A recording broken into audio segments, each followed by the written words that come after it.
नमस्कार साथियों, स्वागत है आप सभी का अपने इस यूट्यूब चैनल ओम साई स्टडी 2.0 पर। साथियों चलिए न्यूमेरिकल के इस सीरीज़ ये सवाल नहीं बवाल को कंटिन्यू करते हैं, जिसमें कि आज आपका पार्ट 20 हो जाएगा। इसमें हम लोग रेलवे ग्रुप डी 2018 में पूछे गए सारे फिजिक्स और केमिस्ट्री के सवाल का शिफ्ट वाइज अध्ययन करते हैं, जिसमें कि हम लोग प्रत्येक दिन 6 शिफ्ट का अध्ययन करते हैं। आपको बता दें हमारा एक टेलीग्राम चैनल है जिसका नाम है ओम साई स्टडी 2.0। पॉइंट की जगह पे इंग्लिश में आप टाइप कीजिएगा POINT पॉइंट और 0 लगा दीजिए। आप इस टेलीग्राम चैनल से जुड़ जाइए, क्योंकि हम अपने वीडियो का लिंक और PDF को वहाँ प्रोवाइड करा देते हैं। अगर यदि आप चैनल पर नए हैं तो चैनल को सब्सक्राइब कर लीजिए, लाइक कर दीजिए, बेल आइकन दबा दीजिए और सेशन के दोस्तों के साथ शेयर कर दीजिए। चलिए बिना देरी किए हुए पढ़ाई को स्टार्ट करते हैं। पहला क्वेश्चन है, प्लास्टर ऑफ पेरिस का रासायनिक सूत्र क्या होता है? प्लास्टर ऑफ पेरिस का रासायनिक सूत्र होता है CaSO4 × ½ H2O। वही अगर यदि जिप्सम का रासायनिक सूत्र पूछा जाए तो CaSO4 × 2H2O। यहाँ सिर्फ 2H2O हो जाता है, प्लास्टर ऑफ पेरिस में ½ H2O हो जाता है। अगला है कि दर्पण के वक्रता केंद्र एवं ध्रुव को मिलाने वाली रेखा कहलाती है, तो वो प्रधान रेखा यानी कि प्रिंसिपल एक्सिस कहलाती है। यानी पोल और वक्रता केंद्र को मिलाने वाली रेखा प्रिंसिपल एक्सिस कहलाती है। अगला है कि 5.4 किलोवाट घंटा बराबर वाट होता है, तो 1 किलोवाट घंटा बराबर कितना होता है? 3.6 × 10⁻6 जूल। इसी को हम लोग एक यूनिट भी कहते हैं। तो यहाँ हम लोग को निकालना कितना है? 5.4 किलोवाट घंटा, तो 5.4 × 3.6 × 10⁻6 कर दीजिए, आपका आ जाएगा 19.44 × 10⁻6 जूल आ जाएगा। एक घर में एक माह के अंदर 245 यूनिट ऊर्जा की खपत की जाती है। यह ऊर्जा जूल में कितना होगा? तो 1 यूनिट बराबर 3.6 × 10⁻6 जूल। तो 245 यूनिट बराबर कितना हो जाएगा? 245 × 3.6 × 10⁻6 जूल। तो गुना करने के बाद आपका आएगा 882 × 10⁻6 जूल आ जाएगा। उसके बाद शक्ति और समय को गुना करने से इकाई के रूप में WS यानी कि वाट सेकंड और किलोवाट घंटा प्राप्त होता है। इसे क्या कहा जाता है? इसे इलेक्ट्रिक ऊर्जा कहा जाता है, क्योंकि शक्ति बराबर क्या होता है? शक्ति बराबर होता है कार्य बटे समय। कार्य बटे समय।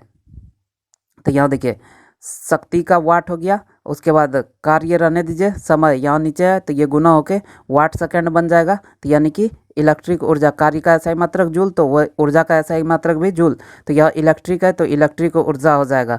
उसके बाद आगे देख लेते हैं कि वाट सेकंड को क्या, वाट सेकंड, उसके बाद इलेक्ट्रिक ऊर्जा क्या क्या हो सकता है? वाट सेकंड हो सकता है अश्व शक्ति यानी HP हो सकता है, हॉर्स पावर। वाट घंटा हो सकता है, गीगावाट हो सकता है, किलोवाट घंटा, और मेगावाट और टेरावाट हो सकता है।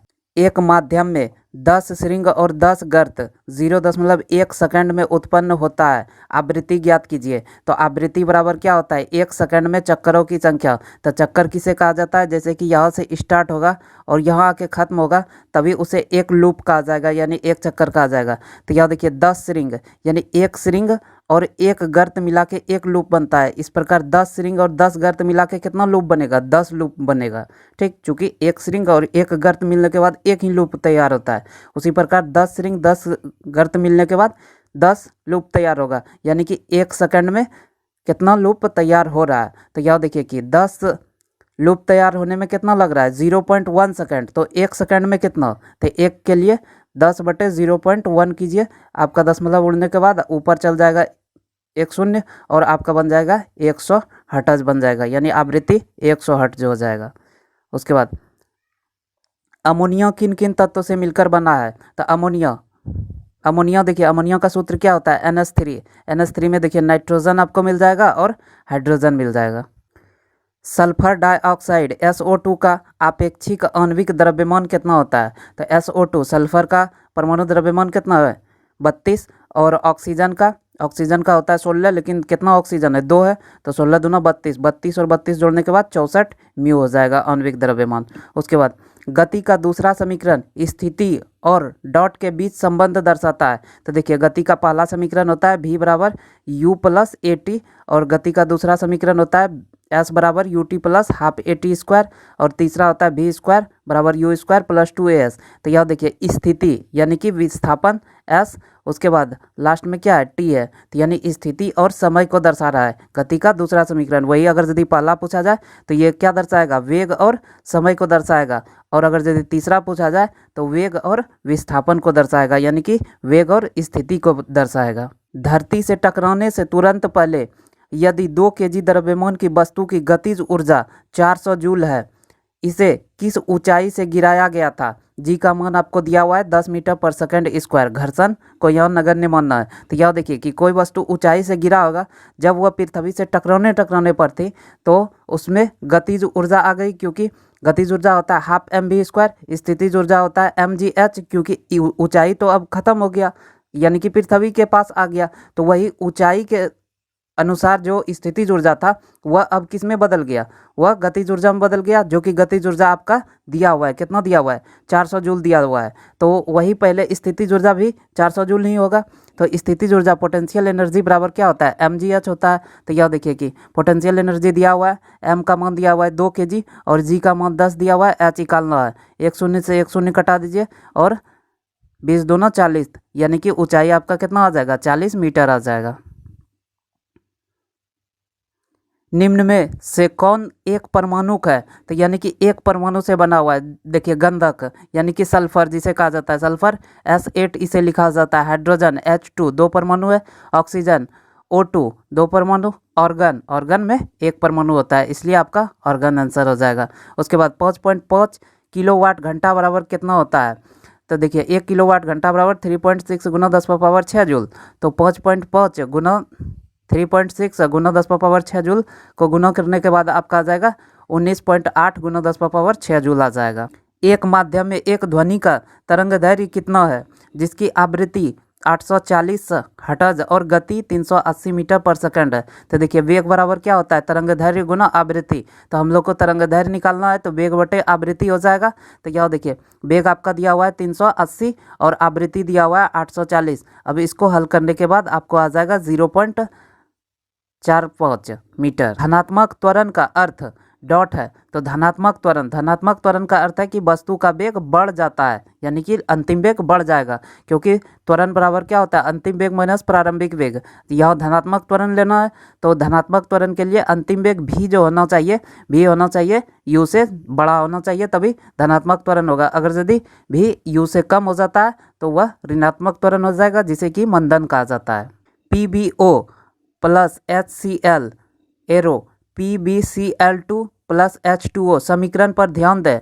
उक्त समीकरण के संतुलन हेतु HCl के डॉट मोल की आवश्यकता होती है। तो यह देखिए इसको संतुलित पहले कीजिए, उसके बाद देखिएगा HCl कितना होता है, PbO और HCl, PbCl2 और H2O। तो यह देखिए कैसे संतुलित करेंगे, यहाँ देखिए हाइड्रोजन कितना, हाइड्रोजन 2 है, तो यहाँ भी हाइड्रोजन हमको 2 लाना होगा, तो 2 से गुना कीजिए, 2 हाइड्रोजन हो गया, और क्लोरीन भी कितना हो गया 2 हो गया, तो यहाँ देखिए क्लोरीन 2 है, हाँ है। उसके बाद Pb इधर 1 है, यहाँ भी 1 है, ऑक्सीजन 1 है, यहाँ भी 1 है। इस प्रकार यह समीकरण संतुलित हो गया। तो इसमें पूछा गया है कि HCl के कितने मोल है, तो HCl के यहाँ कितने मोल हो गए 2 मोल हो गए।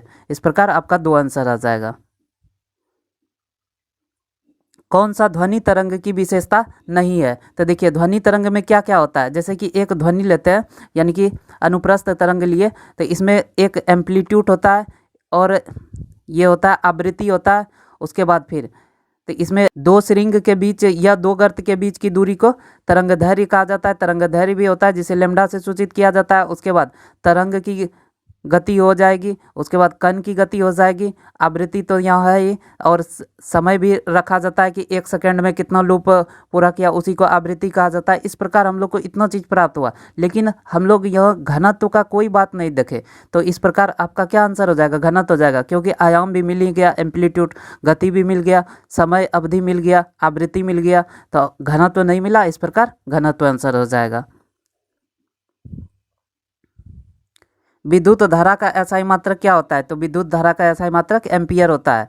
अगला है कि एक वस्तु का द्रव्यमान 10 kg है, पृथ्वी पर इसका भार क्या होगा। जी का मान दिया हुआ है आपको 9.8 मीटर पर सेकंड स्क्वायर। तो भार बराबर क्या होता है, द्रव्यमान गुना गुरुत्वीय त्वरण। तो द्रव्यमान आपको 10 kg दिया हुआ है, गुरुत्वीय त्वरण 9.8 दिया हुआ है। आप इसका पॉइंट जब हटाइएगा नीचे एक शून्य आ जाएगा, इस शून्य से इस शून्य को घटा दीजिए, आपका आ जाएगा 98 kg आ जाएगा। एक उत्तल लेंस की फोकसी लंबाई डॉट होती है, तो उत्तल लेंस की फोकसी लंबाई धनात्मक होती है क्योंकि इसका फोकस जो होता है दाएं साइड होता है लेंस के।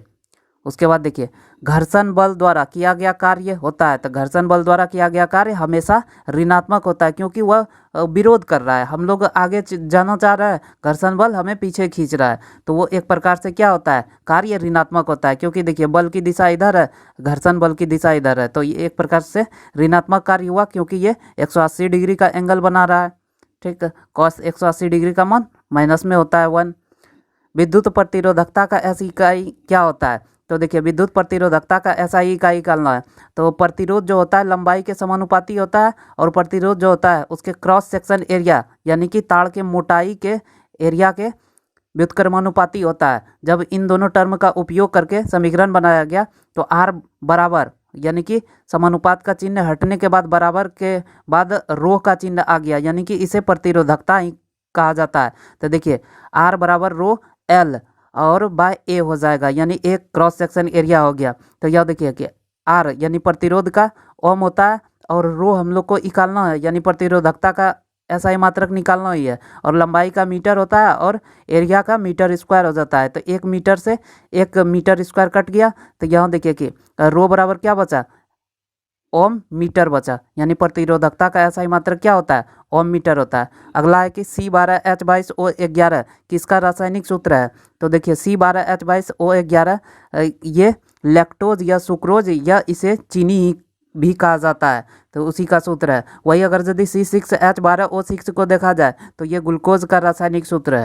SO2 के 0.6 अणु में सल्फर के कितने परमाणु मौजूद है, तो यहाँ देखिए 0.6 अणु बोला गया है, तो सल्फर के एक अणु में परमाणुओं की संख्या कितना होता है, 6.022 गुना 10⁻23 होता है। अतः 0.6 गुना 6.022 गुना 10⁻23 करने के बाद आपका आ जाएगा 3.6132 गुना 10⁻23। इसे हम लोग लिख सकते हैं 3.613 गुना 10⁻23 भी लिख सकते हैं। अगला है कि इलेक्ट्रिक चार्ज यानी Q आवेश जिसे कहा जाता है बटे समय बराबर उसको क्या कहा जाता है, तो उसे इलेक्ट्रिक धारा कहा जाता है क्योंकि आवेश प्रवाह के दर को ही धारा कहा जाता है। एक गोलाकार दर्पण और पतली गोलाकार लेंस में प्रत्येक -10 सेंटीमीटर की फोकल लंबाई है। दर्पण और लेंस दोनों पर लागू होता है। यह दोनों क्या हो जाएगा, अवतल हो जाएगा क्योंकि अवतल दर्पण की भी बात किया जाए तो इसका फोकस जो होता है बाएं साइड होता है और अगर यदि वही अवतल लेंस की बात किया जाए तो उसका भी फोकस जो होता है बाएं साइड होता है पोल के। तो इस प्रकार दोनों क्या हो जाएगा, ऋणात्मक हो जाएगा। यदि तत्व M के एक परमाणु का द्रव्यमान 3.15 गुना 10⁻−23 ग्राम है तो परमाणु द्रव्यमान डॉट होगा। तो देखिए कि M परमाणु का द्रव्यमान दिया हुआ है 3.15 गुना 10⁻−23, तो M के परमाणु का द्रव्यमान जो दिया हुआ था उसके बाद एक मोल में परमाणु संख्या कितना होता है 6.022 गुना 10⁻23 परमाणु होता है। तो यहाँ देखिए तत्व का परमाणु द्रव्यमान अब हम लोग को निकालना है, तो क्या कीजिएगा 3.15 गुना 10⁻−23 को गुना कर दीजिए एक मोल के परमाणु संख्या से, तो यानी कि 6.022 गुना 10⁻23, तो ये 10⁻23 माइनस में है तो जो कि नीचे रहेगा, तो इस प्रकार ये दोनों कट जाएगा। ठीक है, अब आप इसको गुना कर दीजिए, तो गुना करने के बाद आपका आ जाएगा 18.96 ग्राम आ जाएगा। एक आदमी 5 न्यूटन का बल लगाकर एक पुस्तक धकेलता है। इस बल द्वारा किए गए कार्य को ज्ञात करें क्योंकि पुस्तक को धकेलने की दिशा में 30 सेंटीमीटर विस्थापित किया गया है। तो देखिए वर्क बराबर क्या होता है, बल गुना बल की दिशा में विस्थापन। तो बल आपको दिया हुआ है 5 न्यूटन का बल है, उसके बाद विस्थापन कितना हो रहा है 30 सेंटीमीटर हो रहा है। तो सेंटीमीटर को मीटर में बदलने के लिए 100 से भाग दे दीजिए। आप इसको कटाइएगा 5 या 15 और एक शून्य नीचे है तो आपका आ जाएगा 1.5 जूल हो जाएगा कार्य का। समान रासायनिक गुण वाले दो तत्वों के लिए कौन सा विकल्प सही है, तो देखिए समान रासायनिक गुण वर्ग, एक वर्ग जो होता है एक वर्ग के सभी तत्वों के रासायनिक गुण समान होते हैं। जैसे कि अगर यदि पहला वर्ग को देख लिया जाए तो पहला वर्ग में क्या होता है, लिथियम, सोडियम, पोटेशियम, रुबिडियम, ये सभी का जो होता है रासायनिक गुण सामान्य होता है। तो क्यों सामान्य होता है, क्योंकि तत्वों में संयोजी इलेक्ट्रॉन की संख्या समान होती है, यानी कि बाह्यतम कक्षा में इलेक्ट्रॉनों की संख्या समान होती है। तो संयोजी इलेक्ट्रॉन क्या होता है, जैसे कि सोडियम, देखिए सोडियम 2 और 8 1, तो यहाँ देखिए कि बाह्यतम कक्षा में 1 इलेक्ट्रॉन हो गया। वही अगर यदि पोटेशियम की बात किया जाए तो 2 8 8 1, तो यहाँ भी बाह्यतम कक्षा में 1 हो गया। इस प्रकार जब बाह्यतम कक्षा में समान संयोजी इलेक्ट्रॉन होते हैं तो उसी को क्या कहा जाता है, उसी का रासायनिक गुण भी क्या होता है, सामान्य होता है। वही अगर यदि संयोजी इलेक्ट्रॉन 1 से 4 तक है तो संयोजकता वही हो जाता है, लेकिन अगर यदि संयोजी इलेक्ट्रॉन 4 से अधिक है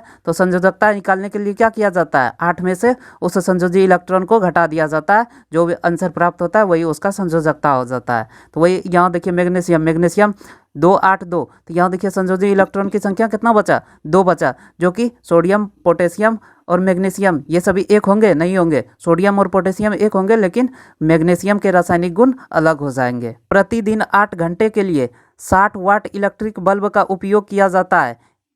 एक बल्ब द्वारा एक दिन में खपत की गई ऊर्जा की इकाई यानी यूनिट में गणना कीजिए। तो ऊर्जा की इकाई में गणना करने के लिए वाट गुना उपकरण गुना समय बटे 1000 कर दीजिए। तो यहाँ देखिए ऊर्जा वाट कितना दिया हुआ था, 60 वाट का था। उसके बाद उपकरण क्या गो था, एगो था। उसके बाद कितना घंटा, 8 घंटा के लिए, और 1000 से भाग दे दीजिए। तो भाग देने के बाद आपका कितना आ जाएगा, 0.48 इकाई आ जाएगा।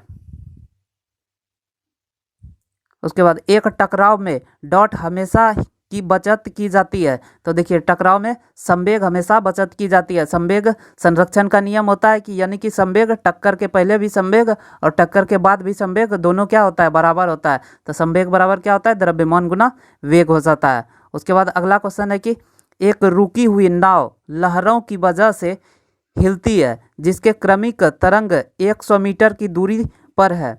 चल रहे तरंगों का लहर चल रहे तरंग शीर्षों का लहर वेग 28 मीटर पर सेकंड है। नाव के हिलने की आवृत्ति क्या होगी। तो देखिए वेग बराबर क्या होता है, तरंग दैर्घ्य गुना आवृत्ति होता है। तो देखिए यहाँ तरंग दैर्घ्य क्या हो रहा है, जैसे कि ये नाव पानी में है, तो देखिए कि जब नाव हिलेगी तो पानी भी हिलेगी, पानी हिलेगी तो तरंग उत्पन्न होगा इस प्रकार से। तो ये 2 श्रृंग के बीच के दूरी को उसी को तरंग दैर्घ्य कहा गया, जो कि आपको दिया हुआ है, कितना दिया हुआ है, 100 मीटर दिया हुआ है कि 2 तरंग के बीच के दूरी को 100 मीटर से दर्शाया गया यहाँ। तो देखिए तरंग दैर्घ्य आपका 100 मीटर हो गया। उसके बाद देखिए कि वेग दिया हुआ है आपका 28 मीटर पर सेकंड दिया हुआ है। आवृत्ति आप लोग को निकालना है, तो आवृत्ति बराबर क्या होता है, वेग बटे तरंग दैर्घ्य। तो वेग दिया हुआ है 28 मीटर पर सेकंड और तरंग दैर्घ्य 100 दिया हुआ है। तो आप यहाँ देखिए कि 2 अंक के बाद दशमलव लग जाएगा, यानी कि 0.28 हर्ट्ज हो जाएगा, आवृत्ति हो जाएगा। CaO plus H2O arrow CaOH का होल 2 दी गई प्रतिक्रिया का एक उदाहरण है। कौन सी अभिक्रिया है, तो ये संयोजी अभिक्रिया है, क्योंकि देखिए 2 तत्व मिलकर एक तत्व का निर्माण कर रहा है। उसके बाद अगला क्वेश्चन है, एक अचल स्थिति से शुरू करके सोनी साइकिल 30 सेकंड में 60 मीटर प्रति सेकंड की गति पकड़ती है। साइकिल का त्वरण ज्ञात कीजिए। तो त्वरण बराबर क्या होता है, अंतिम वेग माइनस प्रारंभिक वेग बटे समय। अंतिम वेग कितना हो गया है, 0 से बढ़ के 60 हो गया है, क्योंकि 0 से चलना शुरू किया था कितना सेकंड में, 30 सेकंड में हो गया है। तो अंतिम वेग माइनस प्रारंभिक वेग बटे समय कर दीजिए, तो आपका 60 में से 0 हो जाएगा, 60 हो जाएगा। उसके बाद 30 से भाग देने के बाद 2 मीटर पर सेकंड स्क्वायर हो जाएगा। त्वरण मीटर पर सेकंड स्क्वायर होता है। जब मेंस यानी कि मुख्य तार से ली गई विद्युत धारा 20 एम्पियर से अधिक हो तो अति तापन होकर आग लग सकती है। इसे क्या कहा जाता है, तो इसे अति भारण कहा जाता है, यानी कि ओवरलोडिंग कहा जाता है, या इसे लघु पतन यानी कि शॉर्ट सर्किट कहा जाता है। यानी कि ज़्यादा धारा प्रवाहित हो गया तो वह क्या हो जाएगा, यानी गर्म होकर उसमें आग लग जाएगी और फ्यूज का तार क्या हो जाएगा, टूट जाएगा। ऑक्सीजन का ग्राम आणविक द्रव्यमान 32 ग्राम है। तो ऑक्सीजन का घनत्व 1.429 ग्राम प्रति सेंटीमीटर क्यूब है। ऑक्सीजन का ग्राम आणविक आयतन क्या होगा, तो देखिए घनत्व बराबर क्या होता है, द्रव्यमान बटे आयतन होता है। तो आपको द्रव्यमान भी दिया हुआ है, आयतन निकालना है, घनत्व भी आपको दिया हुआ है। घनत्व दिया हुआ है 1.429। तो यह देखिए 1.429 घनत्व के जगह पे बिठा दीजिए। उसके बाद फिर आपका द्रव्यमान कितना हुआ, द्रव्यमान हुआ 32। उसके बाद आयतन निकालना है तो आयतन निकाल लीजिए आप, इसमें इससे भाग दे दीजिए, आपका आयतन निकल जाएगा। आपका आयतन निकलेगा 22.4 लीटर निकल जाएगा।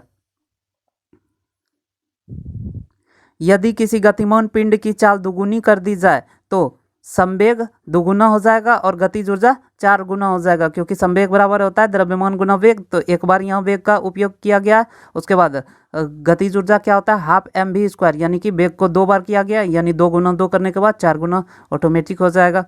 उसके बाद देखिए 4.2 किलोवाट घंटा बराबर क्या होता है, तो 4.2 किलोवाट घंटा को जूल में बदलने के लिए 4.2 गुना 3.6 गुना 10⁻6 से गुना कर दीजिए, आपका आ जाएगा 15.12 गुना 10⁻6 जूल आ जाएगा। उसके बाद एक तरंग 10 मीटर की दूरी 0.04 सेकंड में तय करती है, तरंग दैर्घ्य ज्ञात करें। यदि आवृत्ति आपको दिया हुआ है 200 हर्ट्ज दिया हुआ है, तो देखिए कि वेग बराबर क्या होता है, आवृत्ति गुना तरंग दैर्घ्य होता है। तो वेग पहले निकाल लेते हैं, क्योंकि हम लोग को समय दिया हुआ है और उसका दूरी दिया हुआ है, तो यानी कि विस्थापन दिया हुआ है। वेग बराबर क्या होता है, विस्थापन बटे समय होता है। तो यहाँ विस्थापन कितना दिया हुआ है, विस्थापन दिया हुआ है 10 मीटर दिया हुआ है। उसके बाद समय दिया हुआ है 0.04 सेकंड। तो यहाँ से जब दशमलव को हटाया जाएगा ऊपर 2 शून्य आ जाएगा, उसके बाद 4 से जैसे भाग दिया जाएगा तो 250 मीटर पर सेकंड वेग आ जाएगा। तो अब वेग के जगह पे वेग रख दीजिए। उसके बाद आवृत्ति हम लोग को दिया हुआ है 200 हर्ट्ज दिया हुआ है और तरंग दैर्घ्य निकालना है। तो तरंग दैर्घ्य बराबर क्या हो जाएगा, इस वेग में इस आवृत्ति से भाग दे दीजिए, आपका आ जाएगा 1.25 मीटर आ जाएगा। जी का स्वीकार्य मान क्या होता है, तो देखिए जी का बड़ी जी का मान होता है 6.673 गुना 10⁻⁻11 न्यूटन मीटर स्क्वायर प्रति केजी स्क्वायर होता है। अगला देखिए किया गया कार्य क्या होगा, यदि एक वस्तु पर बल 200 किलो न्यूटन और विस्थापन 10 मीटर, बल और विस्थापन के बीच का कोण आपको दिया हुआ है 15 डिग्री, तो वर्क क्या होगा, तो देखिए कि वर्क बराबर क्या होता है एफ एस कॉस थीटा। तो कॉस थीटा यानी कि यहाँ थीटा का मान 15 दिया हुआ है, कॉस 15 डिग्री का मान होता है √3 + 1/2 होता है। आप इसमें बिठा दीजिए, तो यानी कि आपका बल दिया हुआ है 2 किलो न्यूटन, यानी कि 2 किलो न्यूटन गुना, और विस्थापन दिया हुआ है 10। उसके बाद थीटा का मान √3 + 1/2। आप जैसे इसको हल कीजिएगा तो आपका आंसर आ जाएगा 19.31 kg आ जाएगा। यदि किसी वस्तु का पृथ्वी पर भार 98 न्यूटन है तो द्रव्यमान ज्ञात कीजिए। जी का मान दिया हुआ है 9.8 मीटर पर सेकंड स्क्वायर दिया हुआ है। तो देखिए भार बराबर क्या होता है, द्रव्यमान गुना गुरुत्वीय त्वरण होता है। तो भार आपका 98 दिया हुआ है, द्रव्यमान निकालना है और गुरुत्वीय त्वरण आपको दिया हुआ है 9.8 दिया हुआ है। इसका जैसे दशमलव हटाइएगा आपका नीचे 1 शून्य आ जाएगा, 98 से 98 कट गया और द्रव्यमान ये क्रॉस करने के बाद द्रव्यमान कितना आ जाएगा, द्रव्यमान आ जाएगा 10 kg आ जाएगा। दी गई रासायनिक अभिक्रिया को पूर्ण करें। तो देखिए CH3 CH2OH + O2 दिया हुआ है। तो यहाँ देखिए कि इसको जब एक कीजिएगा तो आपका बन जाएगा C कितना है 1 और 1 2 C2 और H 3 और 2 5, यानी कि C2H5 और OH। तो ये इथाइल अल्कोहल बन गया। उसके बाद प्लस O2, उसके बाद ये इसको जब अभिक्रिया किया जाता है तो बनता है आपका CO2 यानी कार्बन डाइऑक्साइड और जल बनता है और कुछ ऊर्जा प्राप्त होता है, और उसके बाद बैलेंस करने के बाद आपका समीकरण तैयार हो जाएगा। यदि किसी विलयन का pH 7 से बढ़कर 14 हो जाता है तो यह विलयन में डॉट आयन सांद्रता में वृद्धि को दर्शाता है। तो देखिए 7 से बढ़ के 14 हो गया तो OH माइनस आयन को दर्शाएगा। वही अगर यदि 7 से घट के 0 हो जाता तो वो H+ आयन को दर्शाता, यानी कि हाइड्रोजन आयन को दर्शाता। तो यहाँ देखिए कि pH स्केल का क्या होता है, pH स्केल बीच में 7 होता है। उसके बाद फिर 7 से अगर यदि दाईं ओर जाते हैं तो उसका OH आयन क्या होता है, बढ़ता है, यानी कि क्षार वाला आयन बढ़ता है। उसके बाद वही अगर यदि 7 से बाईं ओर जाते हैं तो यानी कि 0 की ओर बढ़ते हैं तो उसका हाइड्रोजन आयन बढ़ता है। तो यहाँ 7 से 14 गया था तो इसीलिए OH आयन क्या होगा, बढ़ेगा। एक पंखा 50 मिनट कार्य करके 90,000 जूल ऊर्जा उत्पन्न करती है, शक्ति ज्ञात कीजिए। तो देखिए शक्ति बराबर क्या होता है, कार्य बटे समय होता है। तो देखिए 90,000 जूल तो यानी कि एक प्रकार से कार्य हुआ, तो कार्य बटे समय, तो कार्य 90,000 और समय 50 मिनट, इसको सेकंड में बदल लीजिए, 50 × 60 कर दीजिए। उसके बाद जब आप इसको हल कीजिएगा तो आपका आ जाएगा 30 वाट आ जाएगा। SO2 के 0.7 मोल में सल्फर के कितने परमाणु होते हैं? तो देखिए, एक मोल में परमाणु होते हैं 6.022 गुना 10⁻23। तो यहाँ 0.7 मोल में निकालना है, तो यानी 0.7 गुना 6.022 गुना 10⁻23। तो आप इसको गुना जैसे कीजिएगा तो आपका आ जाएगा 4.215 गुना 10⁻23 परमाणु आ जाएगा। एक वस्तु का द्रव्यमान 20 kg है और वह 6 मीटर पर सेकंड की चाल से गतिमान है। वस्तु का गतिज ऊर्जा ज्ञात कीजिए। तो काइनेटिक एनर्जी बराबर क्या होता है? हाफ mv² होता है। तो आप इस पे बिठा दीजिए, हाफ m का मान दिया हुआ है 20 और v का मान दिया हुआ है 6, v², यानी कि 2 बार 6 हो जाएगा। 2 से इसको कटा दीजिए, 10 बार में कट जाएगा, 6 के 36 पर 1 शून्य आ जाएगा, यानी कि 360 जूल हो जाएगा। 50 हर्ट्ज आवृत्ति का स्रोत 0.4 मीटर तरंगदैर्घ्य की तरंगें उत्सर्जित करता है। तरंग को 600 मीटर की दूरी तय करने में कितना समय लगेगा? तो देखिए, दूरी आपको दिया हुआ है, समय निकालना है। तो वेग बराबर क्या होता है? तरंग दैर्घ्य गुना आवृत्ति होता है। तो वेग निकालने के लिए क्या क्या चाहिए हमको? दूरी चाहिए और उसके बाद यानी कि दूरी विस्थापन के रूप में चाहिए और समय चाहिए। तो हम लोग को समय निकालने के लिए बोला गया है, तो वेग के जगह पे हम लोग क्या रखते हैं कि यानी कि 600 मीटर दूरी और समय t रख देते हैं। उसके बाद फिर तरंग दैर्घ्य दिया हुआ है, आपको कितना दिया हुआ है? 0.4 मीटर दिया हुआ है और आवृत्ति दिया हुआ है 500 हर्ट्ज दिया हुआ है। जैसे इसका दशमलव उड़ाइएगा, आपका नीचे 1 शून्य आ जाएगा, 0 से 0 कटा दीजिए, उसके बाद 1 शून्य से इधर का 0 कटा दीजिए, 12 पंचे 60 भाग देने के बाद उसके बाद 4 से इसको 12 को भाग दीजिएगा, 3 आ जाएगा, यानी कि t आपका कितना आ जाएगा? 3 सेकंड आ जाएगा। पृथ्वी की सतह पर एक वस्तु का भार 600 न्यूटन है। चंद्रमा की सतह पर इसका भार क्या होगा? तो देखिए, चंद्रमा पर भार इसका हो जाएगा, पृथ्वी पर के भार का 1/6 होता है, तो यानी कि 600 का 1/6 तो कितना आ जाएगा? 100 न्यूटन आ जाएगा। अगला है कि KCl के 0.5 मोल में कितने अणु होते हैं? तो 1 मोल में 6.022 गुना 10⁻23 अणु होते हैं। वही 0.5 मोल में निकालना है, तो 0.5 गुना 6.022 गुना 10⁻23। जब आप इसको हल कीजिएगा तो आपका आ जाएगा 3.01 गुना इधर 10⁻23 है। 8 ओम, 4 ओम और 12 ओम मूल्य के प्रतिरोध समांतर परिपथ में जुड़े हैं। परिपथ में समतुल्य प्रतिरोध क्या होगा? तो यहाँ देखिए, समांतर क्रम में बोला गया है, तो समांतर क्रम में 1/, इक्विवेलेंट रेजिस्टेंस क्या होता है? 1/8 प्लस 1/4 प्लस 1/12। तो उसके बाद देखिए, इसको आप एलसीएम लीजिए, आपका आ जाएगा 24, 8 तिया 24 और 4 6 के 24, यानी 6 आ जाएगा, 12 दूना 24, 2 आ जाएगा, 6 3 9 2 11, 11/24। अब जब इसको पलटिएगा, यानी कि यहाँ तो 1/r इक्विवेलेंट रेजिस्टेंस दिया हुआ, इक्विवेलेंट रेजिस्टेंस आपको निकालना है, तो इसको पलटना होगा। तो पलटने के बाद आपका आ जाएगा 24/11। तो 24/11 इसको भाग देने के बाद आपका 2.1 आ जाएगा। यदि किसी वस्तु की गति का मान t समय में u से शुरू होकर अंत में v में बदल जाता है तो त्वरण क्या होगा? तो त्वरण बराबर क्या होता है? अंतिम वेग माइनस प्रारंभिक वेग। तो अंतिम वेग v आपको दिया हुआ है, प्रारंभिक वेग u दिया हुआ है और समय दिया हुआ है t। तो आपका यही सूत्र के तरह ही प्राप्त हो जाएगा, a बराबर v माइनस u/t हो जाएगा। अगला है, यदि 1 kg द्रव्यमान की वस्तु की चाल डॉट हो तो उसका गतिज ऊर्जा 1 जूल होगी। तो देखिए, गतिज ऊर्जा ही आपको दिया हुआ है। गतिज ऊर्जा क्या होता है? हाफ mv² होता है। गतिज ऊर्जा आपका 1 जूल दिया हुआ है, हाफ m का मान दिया हुआ है 1 kg द्रव्यमान और v का मान आपको पूछा गया है, तो v² यहाँ रखिए। उसके बाद आप इसको क्रॉस जैसे गुना कीजिए तो आपका आ जाएगा v² बराबर 2 आ जाएगा। तो v बराबर कितना आ जाएगा? स्क्वायर से इधर रूट आ जाएगा, यानी कि √2 आ जाएगा। उसके बाद v का मान √2 में कितना आ जाएगा? 1.411। इसी तरह चलता है, तो इसको आप रख लीजिए 1.4 मीटर पर सेकंड, यानी कि ये चाल आपका प्राप्त हो गया। इस प्रकार हम लोग का आज का टॉपिक पूरा हो गया। आशा करता हूँ कि वीडियो आपको अच्छा लगा होगा। अगर यदि वीडियो अच्छा लगा हो तो चैनल को सब्सक्राइब कर लीजिए, लाइक कर दीजिए, बेल आइकन दबा दीजिए और सेशन को दोस्तों के साथ शेयर कर दीजिए। कल फिर मिलेंगे अगले वीडियो में, जो कि कल आपका लास्ट वीडियो हो जाएगा न्यूमेरिकल का। वीडियो देखने के लिए धन्यवाद।